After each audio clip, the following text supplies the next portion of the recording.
Those whose consciences have become dead because of their disbelief and bad deeds, and who have lost the ability to accept the truth.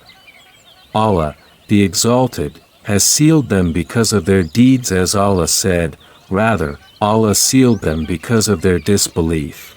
The Messenger of Allah, may God bless him and grant him peace, said, when a person commits a sin, a black dot is placed on his heart.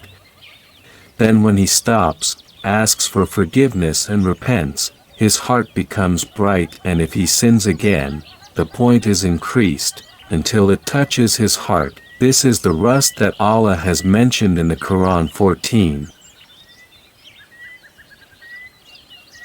Not at all, but it has become a rust on the hearts of those who earn.